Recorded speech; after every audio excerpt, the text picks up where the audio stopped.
अपनात्मा ये समस्या इस दास के सामने है, पहले हमारे भगवान के सामने थी जब 600 वर्ष पहले आए थे। वो परमात्मा यही शब्द, यही कड़वी औषधि समाज को देना चाहते थे जो दास की ड्यूटी लाई है।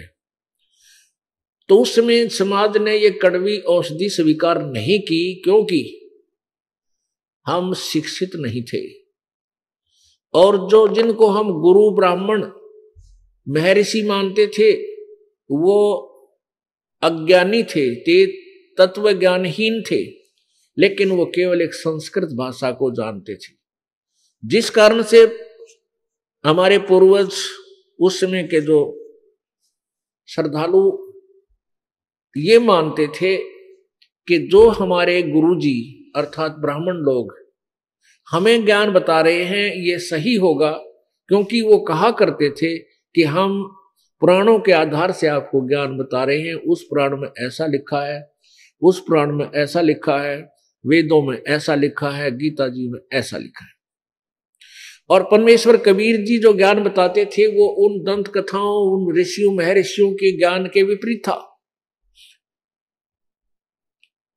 तो इस कारण से उन नकली ऋषियों गुरुओं का दाव लग गया,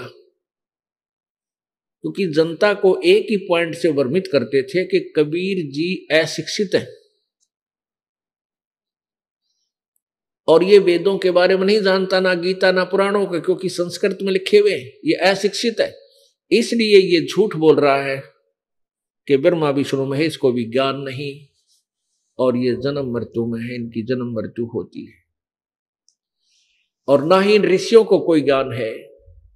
परमात्मा कहते थे मेरे साथ दो भाई मैंने सब जग भूल्या पाया, मेरे साथ दो भाई मैंने सब जग भूल्या पाया।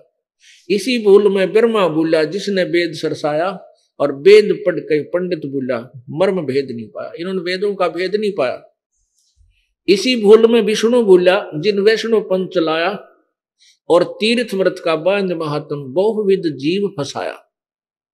इसी भूल में शंकर भूला जिन एक भिक्षुक पंथ चलाया, सिर पर जटा हाथ में खप्पर और घर घर अलख जगाया।